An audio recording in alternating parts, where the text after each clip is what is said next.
What if passing the test is not enough? In reliability engineering, we often place a great deal of confidence in laboratory validation. We test, measure, analyze, and document. And when the product passes, we naturally assume it's ready for the field. But what happens when a product passes the lab test and still fails in the hands of the customer? Welcome, or hopefully welcome back to Reliability Matters. I'm Mike Conrad.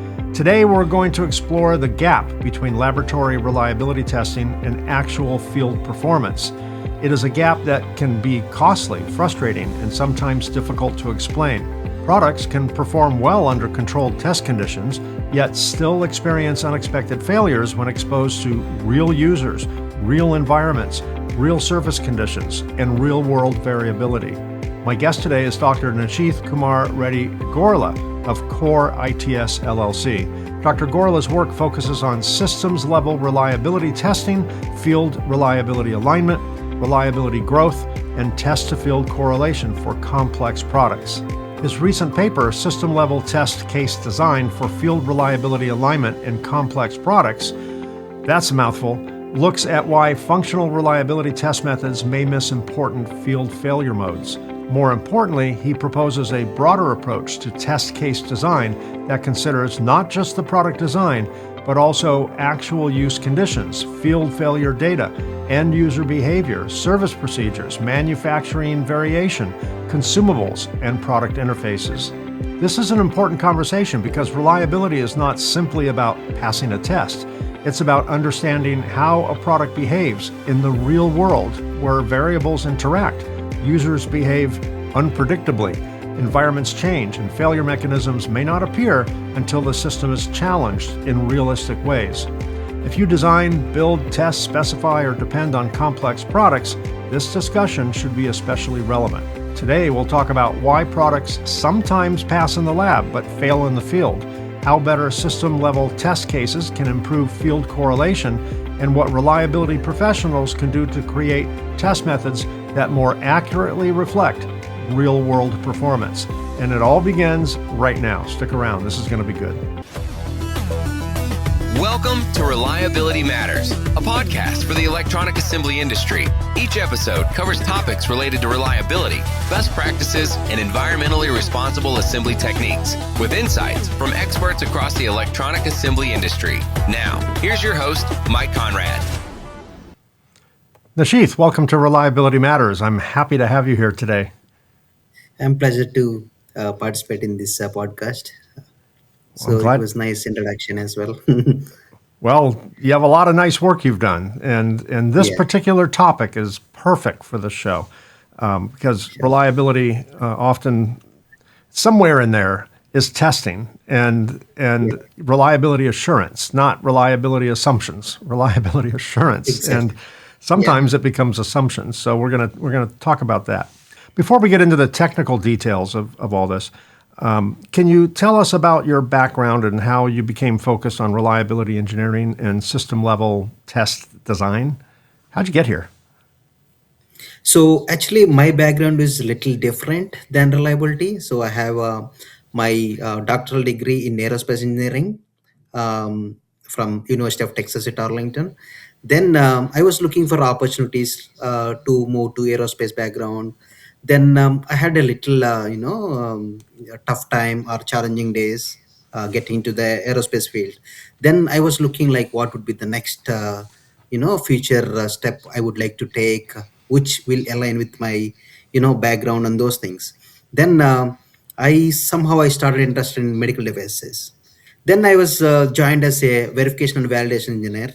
So then I was more interested on reliability and stuff. Then I get into the reliability work. Then it was a new product development.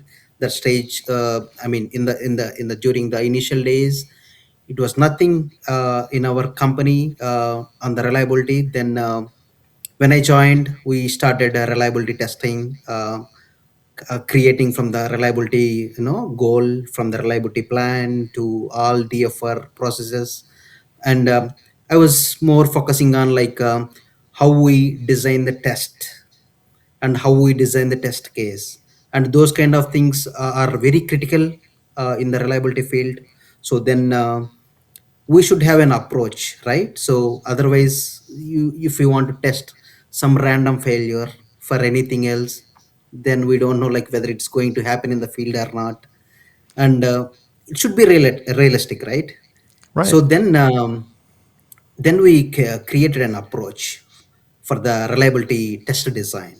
So it, since for example, right, so if you take a motor, AC motor as an example, so you have n number of failure modes, you don't know like which one to test, right? So we earlier we have like earlier we had traditional approaches like based on the expert opinion or follow the like military handbooks or any kind of standard. So we refer those handbooks, and then we document failure modes, and then we move forward. But how this is realistic for, so the products may be different. I mean, you can see the similar components or similar parts from different handbooks and those things, but how it will be suitable to your actual product or application, so that is Yeah. the matter, right? Yeah. So then we thought of like, why can't we implement or create an approach based on critical failure mode prioritization method, right? So instead of going for like traditional approaches, we can create our own approach that will reflect in the field test to field correlation very close, about like 90 to 95%. So whatever you are seeing in the lab, so you can expect them in the field as well.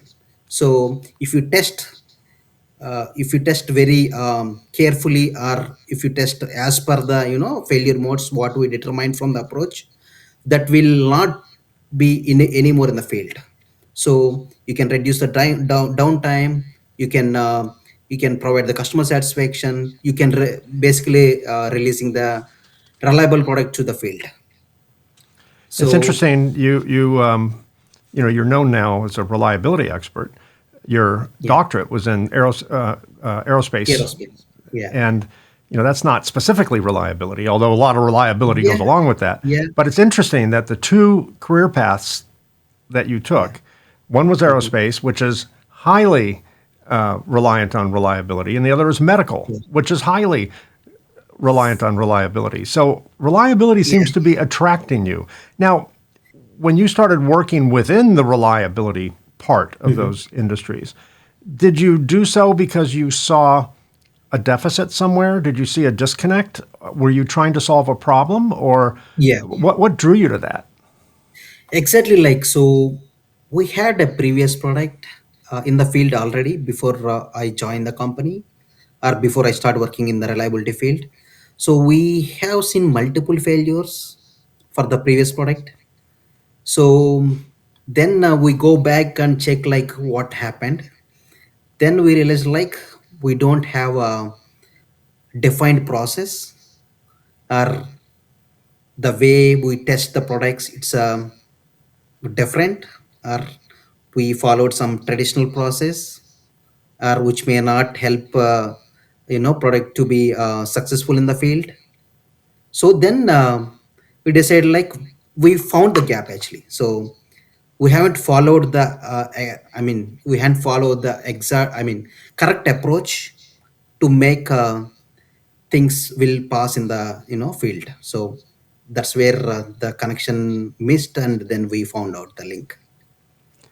Your paper, which I talked about in the introduction, begins with a problem that many professionals recognize Mhm. now, Yeah, and that's products can pass validation but still underperform in the field. yeah. What's your hypothesis for why that gap exists?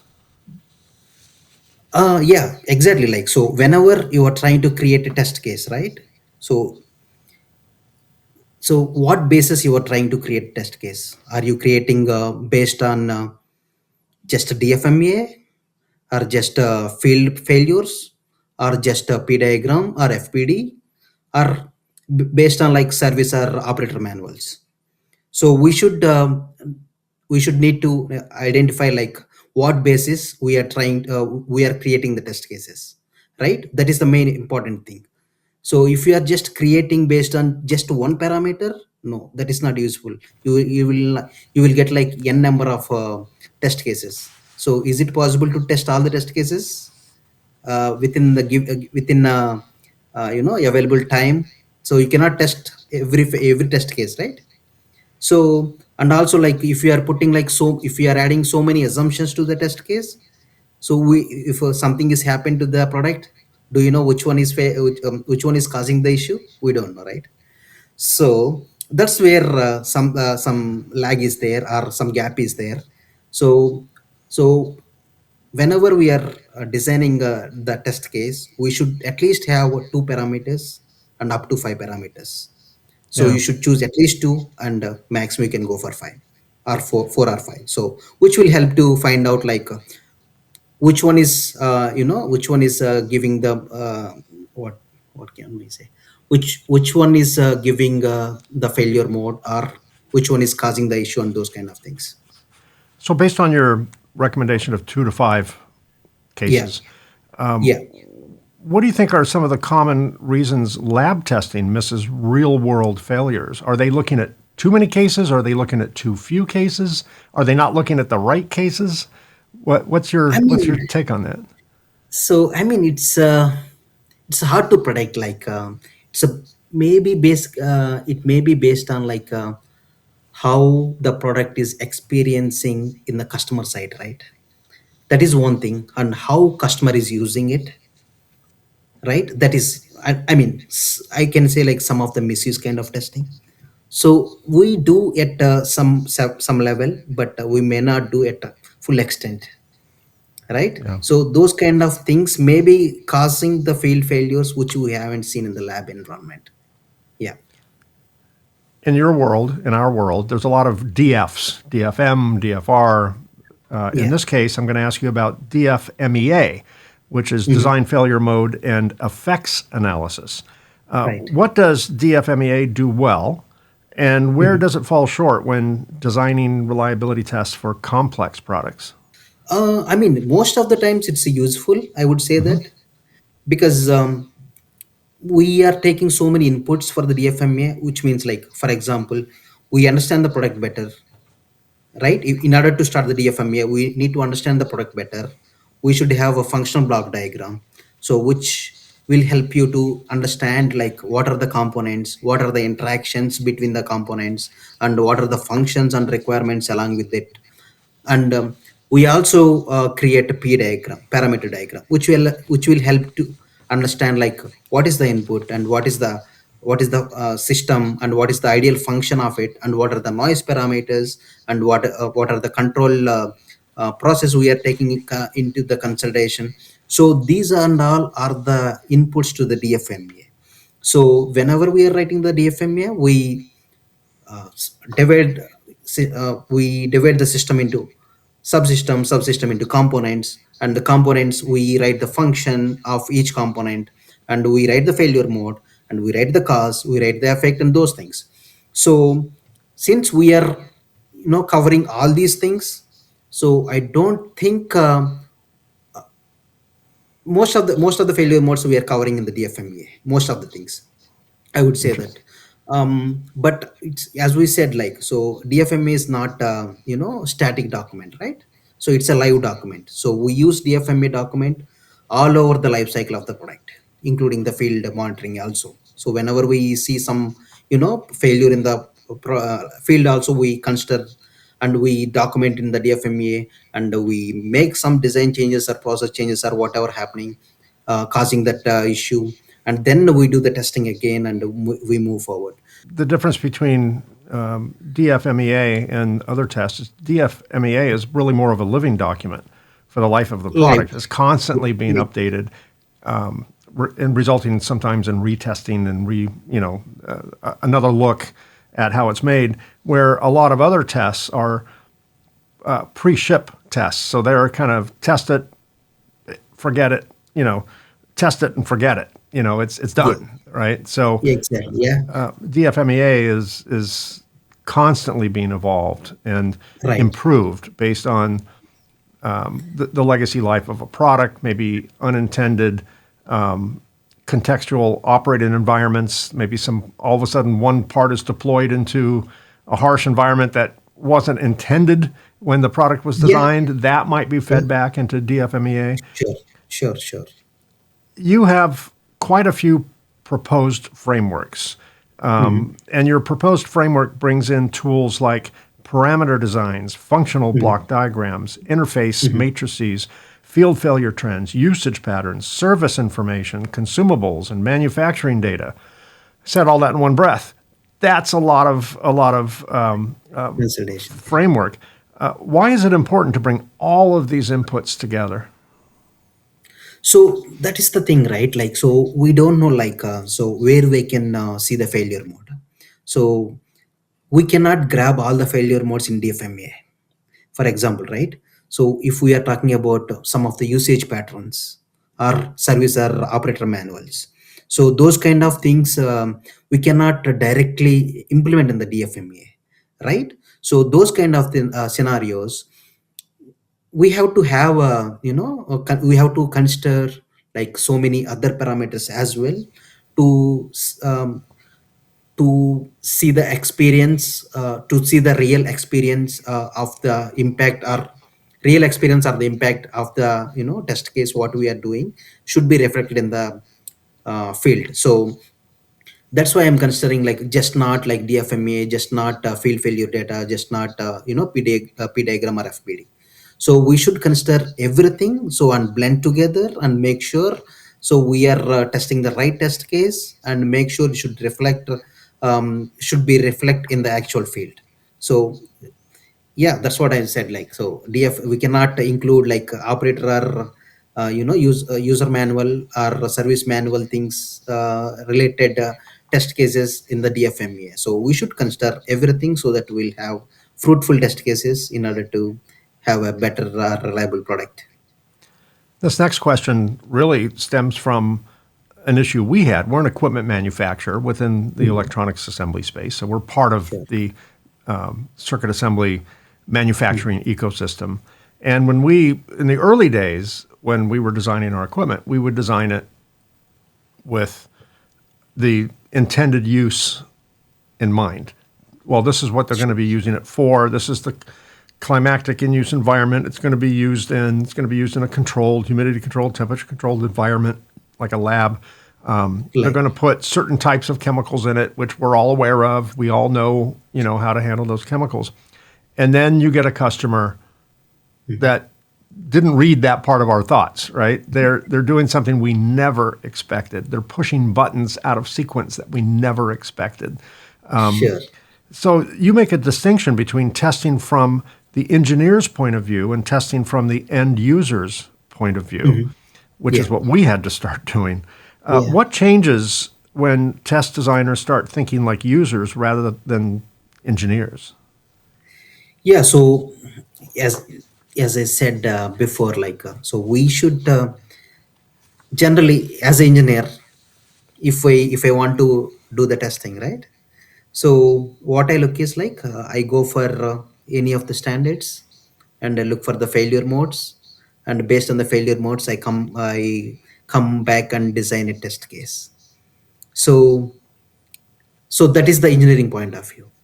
But are we really testing based on the user, I mean, usage pattern? No, right? So we are checking some random failure mode from a random standard and coming back and creating the test case and testing, do the reliability testing. And if it is, we don't know, like if, for example, we pass the test and we release the product, but we are missing the actual product usage, right? So yeah, so we may see the failure in the field during the usage.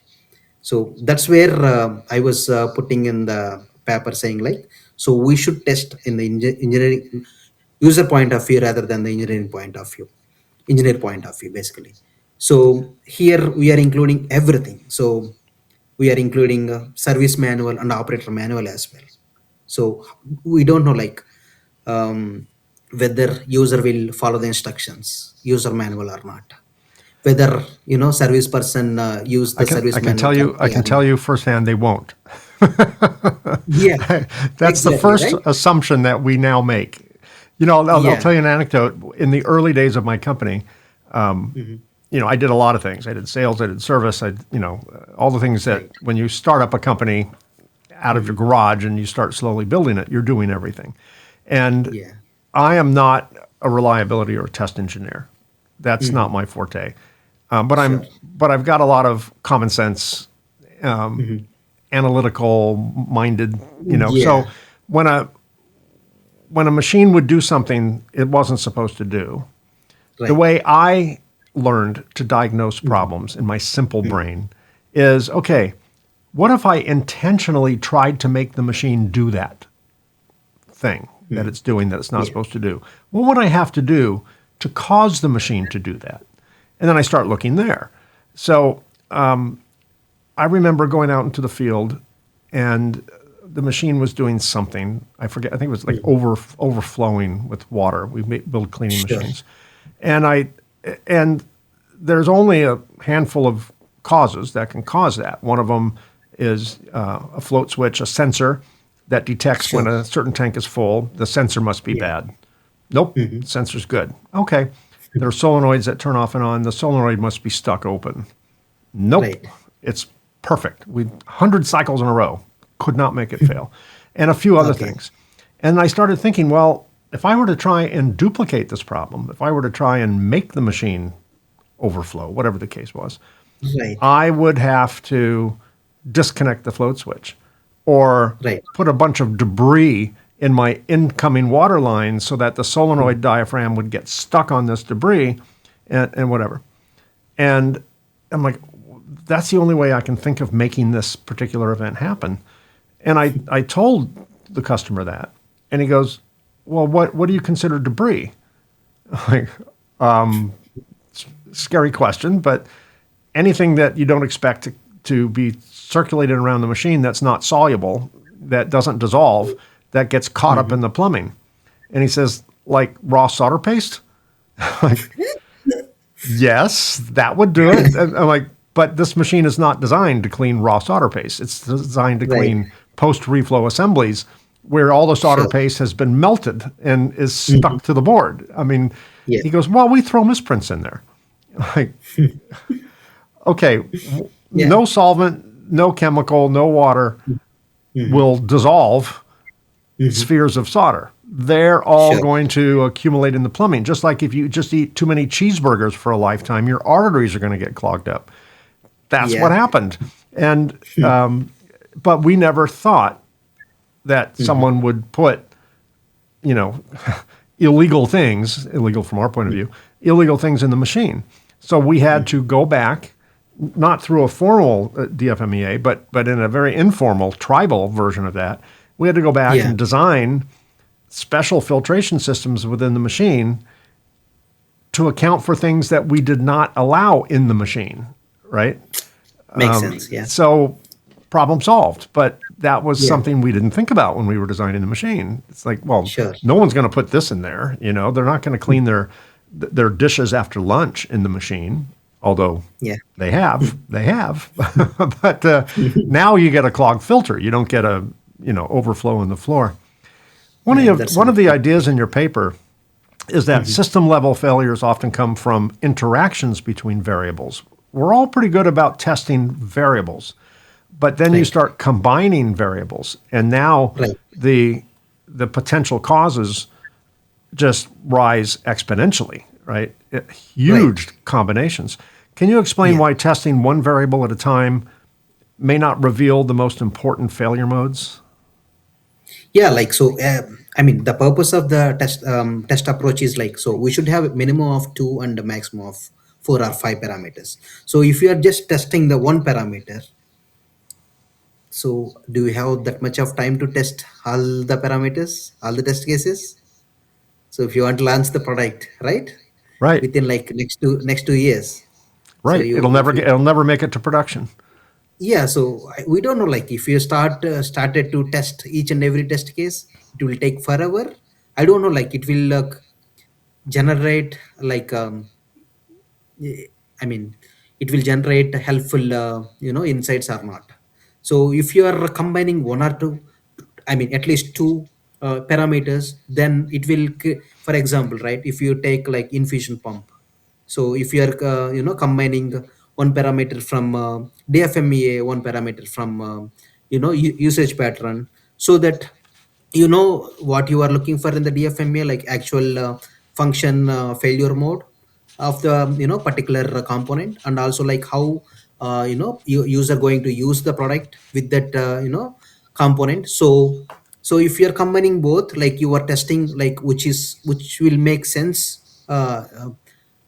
So if you are testing or if you are combining both parameters, it will help you to creating the meaningful test case, which will help you to test the product as well as the uh, which which will help you to test the product in the user perspective. So you are just not only testing the product, you are testing in the user perspective. So yeah, so if you are combining like two or three or four parameters, which will help you to generate like meaningful test cases, and which will help you to more focusing on like what will happen in the field, rather than just what is happening in the laboratory. And also like it will help you to test the actual actual phenomena, rather than your rather than just not testing the product. So we should consider like two or three or four parameters. Yeah. I think that's quite analogous to fishing. If you're Yeah. fishing with a net Yeah. and the net is this wide, 10 feet wide, Yeah. you're going to catch a certain amount of fish. By adding more variables, you're basically trolling with a larger net. And Right. to the point where if you do too many, you need a bigger boat Yeah. to drag Sure. that size of net. Yeah. So it's probably a bit of a compromise between having enough variables Yeah. and making sure you don't have too many, making sure you don't have too much, kind of the Goldilocks, the perfect porridge, Yeah. scenario where it's just right. At some point, you start adding too many variables. It's probably diminishing returns because then you'll never ship Sure. something, right? So, Yeah. so your recommendation is not less than two, probably not more than four or five. Yeah. Yeah, that makes a lot of sense from an optimization standpoint and from a Sure. realistic standpoint. You use the example of a multifunction printer Sure. and combining things like paper size, paper type, job length, and user cancellation, user input, maybe unexpected user input. Right. What does that example, you chose that for a reason, what does that particular example teach us about creating a more realistic test case, So like, so everybody uses the printer as you mentioned, right? right? We're all So familiar like, with those, for better or for yeah. worse. So We're all familiar with printers. yeah. So like, so whenever we are writing the test case for the printer, so we have to see like different aspects, like as we talked earlier about the approach, right? So we have to take different input parameters like p diagram, fbd, dfmea, and usage pattern, and other things. So when we are creating a test cases for the printer, for example, right? So you will get like for example, if you take just a p diagram, so you will get like 100 action items. fbd, you will get like 50 action items. And if you say take dfmea, you will take tons of action items. So we get like different counts of action items from each parameters. So we need to see like how many of them are unique, right? Some of them are like copy of other one, or something very close to that one. If you test this one, you can reveal that one as well, right? Right, So so so based on this, like we need to identify like unique action items right. from each So let's parameter. say in this example, the scanner portion of Yeah. the printer and the printer Right. portion of the printer. Yeah. Two completely different sets of technology. One is optics Right. and character recognition, maybe optics, and the other is ink on paper. Right. Two very Yeah. different tests because you're not going to Right. test the whether the dot pattern is printed Yeah. in the right place when you're concerned Sure. about the the scanning portion of it, right? You're not going to Right. test the lens quality to determine, why the yellow keeps getting clogged up in Right.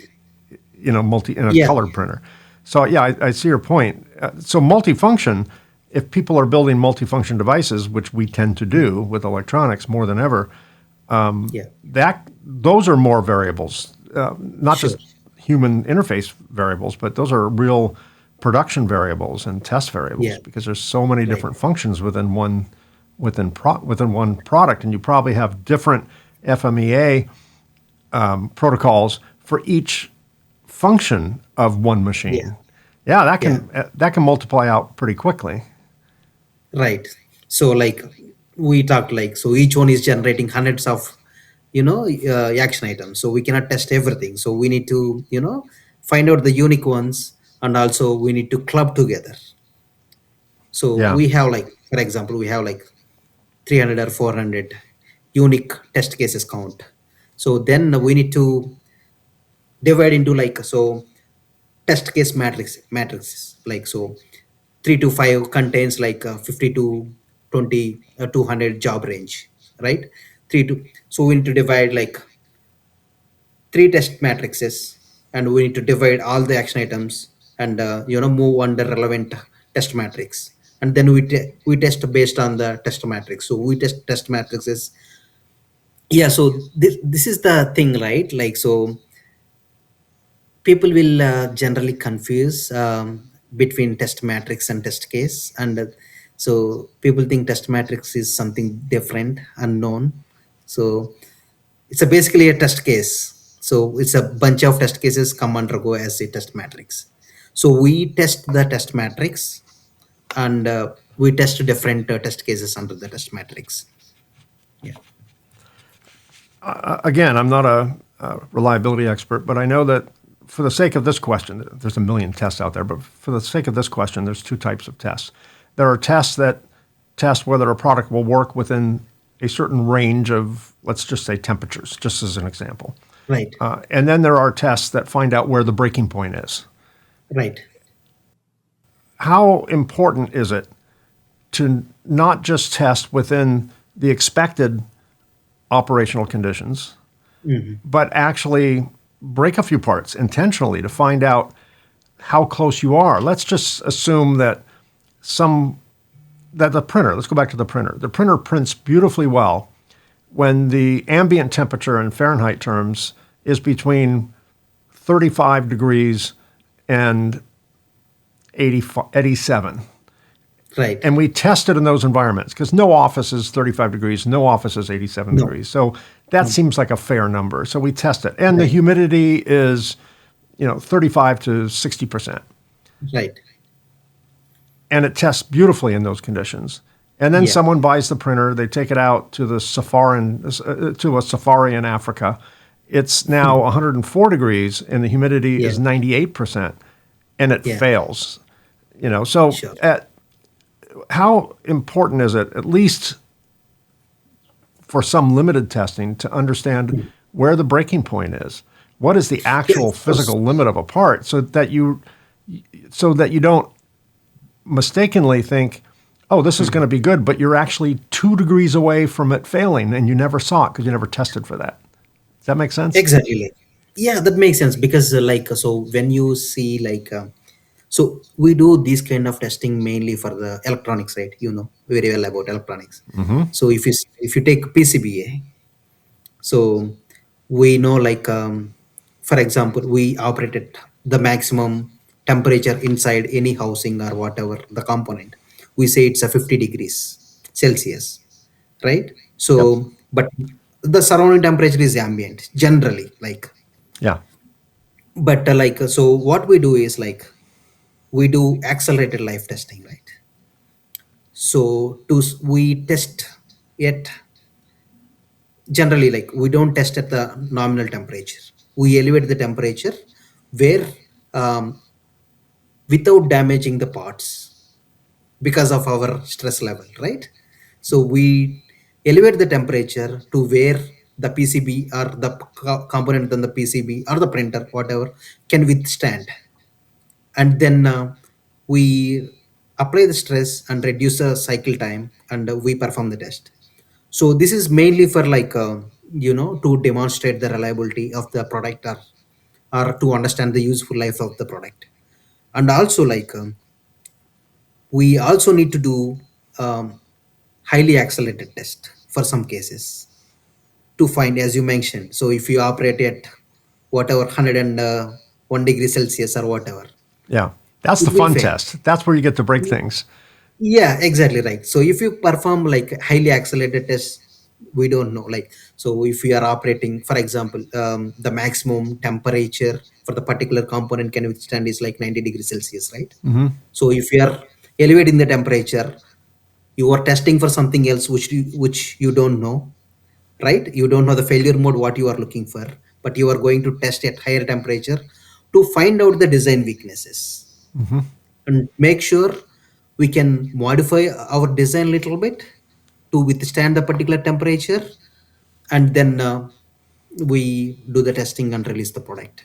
So as you mentioned, so if you're testing the printer, if the usage condition at some desert or whatever is 104 degrees or 105 degrees, but our product is designed for 80 degrees Celsius, Yeah. so we need to have some test cases like that to make sure we are testing out of box conditions or misuse conditions or Yeah. harsh environment conditions and so on. Yeah.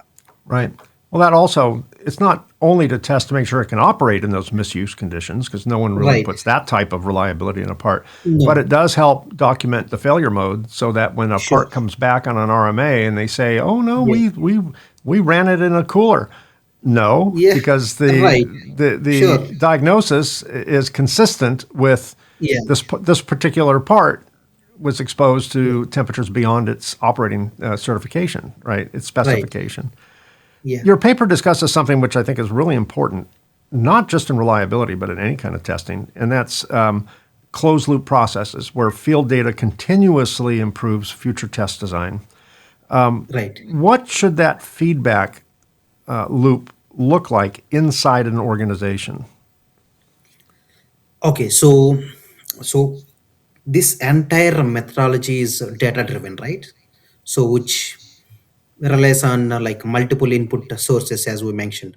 Each input is associated with several parameters, and which are continuously updated based on the insights from various sources, like field failure data or the lab test data or from the manufacturing, or if you are taking the data from the legacy product. So these test cases initially are derived from the parameters available at the state of art process. But over the period, what happens is like additional parameters are incorporated as a new data becomes available. So for future products, all learnings from previous products are integrated into the test case design.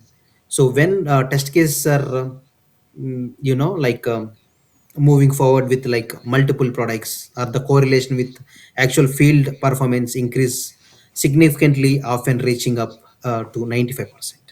So that is a closed loop. So this iterative approach makes sure that test cases remain relevant, comprehensive, and the predictive to the real world conditions.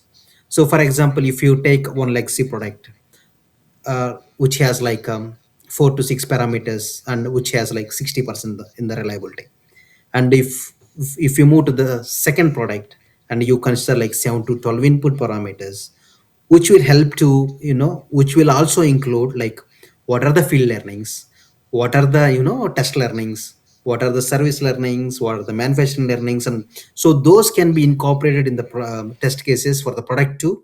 So which will yield about 90% of the correlation. And so the if you are testing the next generation of the product, if you incorporate learnings from the product 1 and 2, so you are achieving 95% of the correlation. So that's where like, so it's all about learning from the from your legacy products and the previous products, and the learnings from the your field failures, and the learnings from your service prospective failures, or anything like that. So it's more of a learning, like, so if you are I mean, so it's kind of a machine learning, right? So you are training the machine from your inputting a different or if inputting all sorts of data, so that it will react accordingly and those kind of stuff. So yeah, We have the ability today to collect large amounts of data. In some right, cases, too large for our own good, because that's how you get big data. right, Millions and millions and millions of data point. No sure, human can discern all of that. yeah, However, AI can. What's your right, take on using AI workflows and things like that, building agents specifically to sure, analyze data, to spot trends, to right, yeah, create hypotheses, hmm, and guide the reliability engineers into, look here, don't bother looking there. Here, this area is our right, problem. yeah. How, first of all, has AI already infiltrated into your level of expertise, or is it coming? Is it being received with open arms? Is it being received skeptically? Tell me about the AI world in terms of reliability. I mean, so AI is useful in some kind of data handling situations. For example, right, you deploy a product to the field, and or just not one product. If you are deploying like 5,000 of robots to the field, Right. so right, so you cannot manually check everything, right? No. Big So data. Too big. Yes. yeah, too big data. So in this kind of scenario, like we select some of the parameters, for example temperature or the current or the voltage or the resistance, those kind of parameters we monitor regularly, and so that it will help to understand what's going to happen next, right? So it's kind of predictive analysis. So we know like the battery health is like 60% or 50%, so we need to change the battery, or what is something is happening in the battery, some thermal management issue is going on, so we need to change the battery. So those kind of indications we'll usually get from like using the AI and ML kind of things. So I think it is very helpful if you are talking about large scale products. So but at the end, so the human or the reliability engineer has to take the decision and what to do next and what we can implement and where we are lagging, what kind of predictive analysis we are doing it, and how we can help make do the preventive maintenance intervals, and where, and if it is something related to design also, it will help to make the changes in the design, those things. So yeah, so it will help in handling the large set of data, so which human cannot handle. So but Yeah. at the end, human will be the person, who can take Ultimately. the, Right. yeah, take the Right. action, yeah. Results show a significant improvement in lab to field correlation when more real world input parameters are included. Right, What should reliability teams learn from that improvement? as we discussed in the beginning itself, like, so if we are testing something which is from the handbooks, or if you are thinking that can be happen or something like that, so those kind of scenarios, if you are test also, if you are not testing at the right, right environment without right environment conditions, then if you are testing something else and you are getting something else, and you move on and you launch Right. the product, then you see the failures which are very relevant to the user environment. So those kind of things we miss in the we miss in the laboratory testing. So we should, that's why, like, so we should test in the user perspective rather than the engineer point of view, or just take some random failure mode or random test case and perform the testing and get the result. And if it is pass, it's good. If it is fail, everybody's mad at you, right? Right. So, Well, here's an example of an electronic product that failed miserably after it right, was deemed perfectly reliable. The early sure, days of LED lighting. I right, don't know if you remember when LED lights first came out. The uh-huh. promise was, you buy it once. They were super expensive back in the day, Right. but they last, quote, forever, right? They'll Right. last Yeah. forever because there's no filament burning like in an incandescent Yeah. bulb. They'll last Yeah. forever, and draw a fraction of the energy and stay cool. Blah blah blah blah. So I remember buying some of those early bulbs. Like a bulb was like $25, where an incandescent Mm. was $1.25, right? So there was Right. huge multiple there. Right. And then the idea started taking off and getting implemented around the world. And this was a problem specifically with very industrial cities in India, of all places, Hmm. where there Yeah. was a lot of sulfur in the air. And Yes. the backing material on some of these boards was silver. And Yes. the result when silver, mixes with sulfur is Right. tin whiskers. All of a sudden, these things started failing. The light started flickering. The light started getting Sure. dimmer. They started failing in huge Right. numbers Yeah. only in like very industrial places where there was high degrees of sulfur in the air. And this was also back in Mm. the day when air is not as clean in any city than it is today. Sure. But I can imagine the reliability engineers back at, Mm. I don't know, GE or Philips or whoever made the bulbs back in the day, were Right. like, we don't understand. We don't grow tin whiskers here. We have no Right. migration issues, corrosion issues here. Hmm. Why there? What are they doing? What are you guys doing? In India, Yeah. well, nothing. They're only guilty of screwing the bulb in. That was it, Sure. and turning it Yeah. on, and the rest was chemistry, right? Yes. The And user environment is different. Yeah. right, but who would think about, hey, before we ship it, let's do one more test. Let's throw it in a sulfur chamber and see. Sure. I wouldn't think of that. They obviously didn't think of Of course that. And not. next Yeah. thing you Of know, the course not. Yeah. entire industry had to come up with a different material that Yeah. was, impervious to sulfur-rich Sure. environments, things like that. But that to me is a perfect poster child example of factoring in real-world conditions, because we build products in a controlled environment. We frequently Right. test products in a controlled environment. And then they go Right. out into the Wild West, right?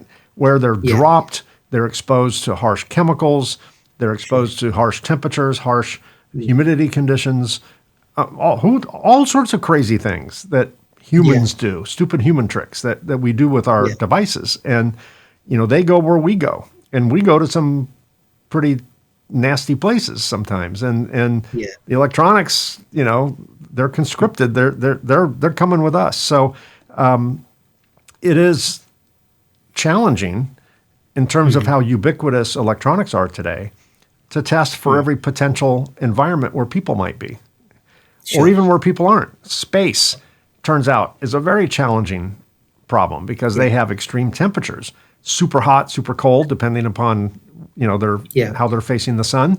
Radiation Yeah. causes a big problem because it destroys chips and all these things we don't have to do in our lab that we have to Yes. do when things go into space or into on people, in people, with people, Yeah.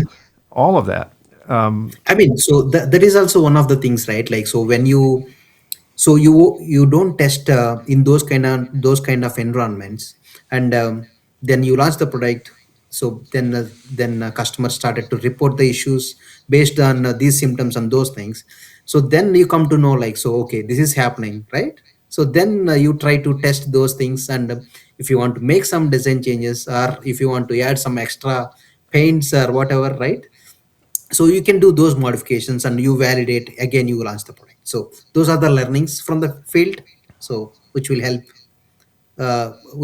to incorporate with your test case, so which will be more efficient. So I'm going to give you a promotion. You're now a business owner. You've come up with an Yeah. idea. You've designed a product. You've Right. left your company now.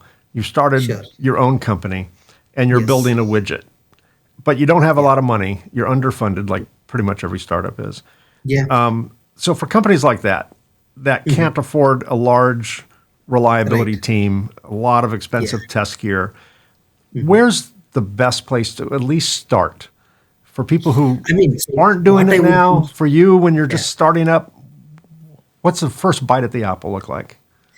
So I mean, so what would think as a reliability engineer is like, so I would, yeah, so yes, I don't have much time or the money to test every each and every test case or the failure mode. So what I would do is like, so I look for like severity. So which one is the more severe? Which one is um, which one is causing the safety risk? Which one is creating a customer dissatisfaction? So which one is essential, right? Where's your So biggest pain point, right? yeah, so Yeah. I would choose those, those parameters or those areas to create the test case to make the product survive and work as intended in the field with Mhm. customer satisfaction with less safety risk to the customer. So yeah. The saying goes, how do you eat an elephant? And the answer is one bite at a time, right? So take the juiciest Yeah, bite. Take the bite that solves the majority of the problems, or at least sure. not the tiny ones, and then work toward the least Yeah. possible ones. So including the safety things, we also need to careful about like downtime reduction. So that is the other important thing. So if something is not working and customer need to do it, if we are wasting customers time too much, no, it's not that good for the product or the company, right? So we should carefully select the test case which will impact the downtime of the product as well. So that is the other concern. Yeah. What you've been in, you work for companies, right? Yeah. Aerospace, medical, Yeah. you've been around. What advice would you give to reliability engineers or people, concerned about reliability who want to Mhm. move their organizations from a we pass the test mentality to we understand field behavior mentality? What's your best advice to influence that culture change? Because it is a culture change. So I mean, so it's basically like it's a vary from company to company, right? So if that reliability motivation is coming from the top management, that would be, that would be helpful to the organization. Basically, if it is going from the down to the top, then we need to have so many buy-ins, right? So if your top level management is not encouraging the reliability program, or it's just like a number sake or the namesake, that's not useful anymore. So it should come from the top management, so that it will be help motivating the other people in the organization, so that we should have a good reliability plan or the program. And so if we have a good reliability program, we have so many different approaches to have the better reliability product, which will help to, which will help to launch the product in the field with good customer satisfaction, and also like very good reliable product. So that kind of culture has to be developed from within the organization, so that we should have better approaches and better plans and better products. And for executives at companies Right. who don't really embrace what you're Right. saying, Yeah. I would encourage them to study a case history of Boeing, the aircraft Right. company, Mhm. that went from formally a quality first, reliability first, customer first, safety first Yeah. culture, Sure. and then merged with McDonnell Douglas.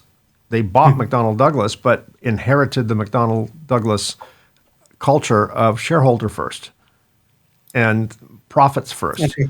And Yeah. we've seen in the last several years between the 737 MAX, between the early problems with the Dreamliner 787, between Sure. the MAX door plug issues where doors are blown out, the door blew out of Yeah. the plane, to the 15-year delay in certifying the 777X. That's what Yeah. happens when quality and reliability are put secondary Yeah. to numbers, right? And I'll Yeah. bet all the executives at Boeing today wish they could rewind the clock because Right. it just costs them immeasurable amounts of Of course. Right. stock value and reputational value. Stock Yeah. value can recover. Reputational value is Yeah. generational.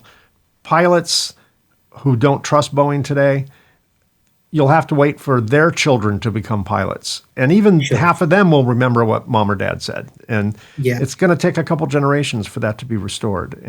Sure. And that was simply a refocus, no less effort.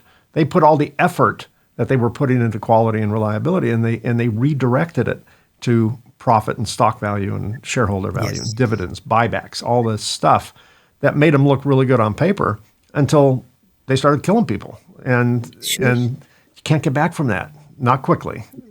So that's a radical warning, but I think it makes a lot of sense. And the irony is, before the merger, Boeing stock was doing fine. They figured that quality, safety, reliability first, shareholder value comes as a result of that. Right. The chasing the money had a negative effect on the reliability. You do not get both. It's not win-win. It went from win-win to win-lose.